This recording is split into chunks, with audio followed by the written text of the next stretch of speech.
Hello hi, मैं doctor Rishika Mutha, child I care and squint clinic Indore से। हम इस वीडियो में डिस्कस करने वाले हैं टोसिस विद स्क्विंट। टोसिस यानी कि ड्रूपी आईलिड्स, स्क्विंट यानी कि स्ट्रैबिस्मस आई डेविएशन होना, आंख अंदर की तरफ होना या बाहर की तरफ होना। इसमें हम दो केसेस के थ्रू डिस्कस करेंगे कि टोसिस विद स्क्विंट कैसे अलग अलग तरीके से प्रेजेंट कर सकते हैं। उनका डायग्नोसिस टोटली अलग हो सकता है एंड मैनेजमेंट भी अलग हो सकता है एंड प्रोग्नोसिस भी कि उसका आगे का कैसे रहेगा। पहले केस में आप देखिए, जैसे कि ये लड़का है, ये टोसिस के साथ प्रेजेंट किया। इसकी लेफ्ट आई में कंप्लीट टोसिस था। सिर्फ बचपन से ही उसकी हिस्ट्री थी कि कंजेनिटल बाय बर्थ ही उसको टोसिस था। जब आईलिड लिफ्ट किया एंड उसकी आई मूवमेंट्स चेक करी, तो टोसिस के साथ साथ पेशेंट को आउटवर्ड डेविएटेड स्क्विंट था। आउटवर्ड डेविएटेड स्क्विंट ये सिंपल नहीं है। इसमें अगर हम आई मूवमेंट्स को देखें ध्यान से, तो पेशेंट की आईज ना अंदर की तरफ पूरी जा रही है, ना ऊपर की तरफ, ना नीचे की तरफ। सिर्फ पेशेंट की आईज आउटवर्ड स्टक हैं। ये केस होता है कंप्लीट थर्ड नर्व पाल्सी का। मतलब हमारी जो तीसरे नंबर की नस है, उसमें बचपन से ही कुछ कमी है, जिसके कारण कि वो पूरा काम नहीं कर रही है, जिससे कि ना पेशेंट की पलक पूरी उठ पा रही है और ना पेशेंट की आई मूवमेंट हो पा रही है। ये कंप्लीट थर्ड नर्व पाल्सी के केसेस में जाएगा एंड इसका जो मैनेजमेंट है वो अलग रहता है। इसको हम सर्जिकली करेक्ट कर सकते हैं। इसमें पेशेंट की आई को हम सेंटर तक ला सकते हैं। हाँ, उसका पूरा मूवमेंट चाहे रिकवर नहीं होगा, मगर हम पेशेंट की आई को कॉस्मेटिकली सामने देखते हुए बहुत बेटर कर सकते हैं।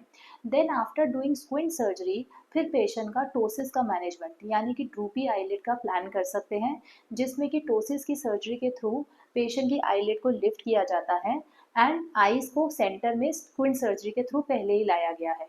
पेशेंट का पोस्ट ऑप रिजल्ट काफ़ी कॉस्मेटिकली अपीलिंग रह सकता है, जो कि अभी है उससे। अब मैं एक और केस डिस्कस करना चाहूँगी। ये एक और सेकेंड केस है, एक और गर्ल का। जब ये ओपीडी में आई, तो ये दोनों केसेस एकदम सिमिलर जैसे लगते हैं कि पूरी पलक झुकी हुई है, आंख बाहर की तरफ है। मगर इसीलिए ही स्क्विंट में detailed examination, extra ocular movements यानी कि movements inward movement, outward, full, ऊपर नीचे, बहुत ज़रूरी है डिटेल वर्कअप करना। अब जैसे हम इस वीडियो में देखेंगे, तो इस लड़की की आइज़ इनवर्ड पूरी घूमती हैं, जैसा कि हमने पहले वीडियो में देखा था, उसमें पेशेंट की आइज़ की मूवमेंट अच्छी नहीं थी। इस गर्ल में हम ध्यान से देखें तो इसकी आइज़ ऊपर की तरफ नहीं जा रही हैं, बाकी उसकी outward movement, inward movement, downward movement complete है। जो आइज़ ऊपर की तरफ नहीं घूम रही हैं, वो डिफरेंट टाइप ऑफ स्क्विंट में जाता है, जिसको कि बोलते हैं मोनोक्यूलर एलिवेशन डेफिशिएंसी, यानी कि जो हमारी ऊपर खींचने वाली नसें, मसल्स हैं, उसमें प्रॉब्लम है। ये भी कंजेनिटल एबनॉर्मेलिटी थी, बाय बाय बर्थ ही थी, बचपन से ही पेशेंट को प्रॉब्लम था और उसी के साथ इसको टोसिस भी था।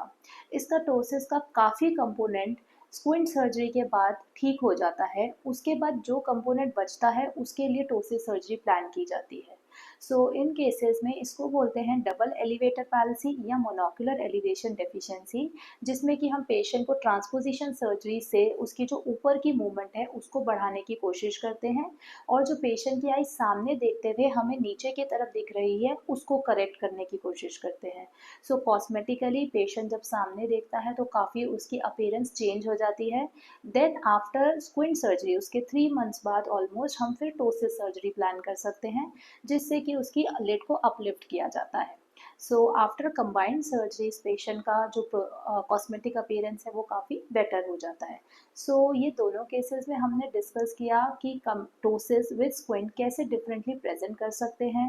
देखने में दोनों एक जैसे लग सकते हैं, बट इसीलिए स्क्विंट में detail workup is very important कि उसकी मूवमेंट्स कैसी हैं, उसका टोसिस अभी है कि पहले से था, और उसको साथ में कुछ और प्यूपिल में प्रॉब्लम तो नहीं है, पीछे पर्दे में कुछ प्रॉब्लम तो नहीं है। ये सब रूल आउट करने के बाद ही हम डिटेल प्लानिंग से पेशेंट को हमें काउंसिल करना रहता है, क्योंकि these are not normal squint cases, ये कॉम्प्लेक्स स्क्विंट केसेस में आते हैं। इनका जो सर्जरी के बाद आउटकम रहता है, उसके लिए भी पेशेंट को अंडरस्टैंडिंग बहुत ज़रूरी है कि हम किस चीज़ के लिए वर्क कर रहे हैं, सेंटर में लाने के लिए कि मूवमेंट्स के लिए। उसके अकॉर्डिंग फिर हम पेशेंट को काउंसिल करके उनको समझा के फिर हम इन दोनों केसेस में सर्जरी प्लान कर सकते हैं, जिससे कि पेशेंट कॉस्मेटिकली बाद में बहुत ही बेटर अब फील करता है। अगर कोई भी आपको ऐसी कंप्लेंट है टोसिस विद स्क्विंट की, बचपन में, बच्चे को, बड़े को, तो ज़रूर एक स्क्विंट स्पेशलिस्ट से कंसल्ट करें एंड अपने डाउट्स क्लियर करें। Thank you.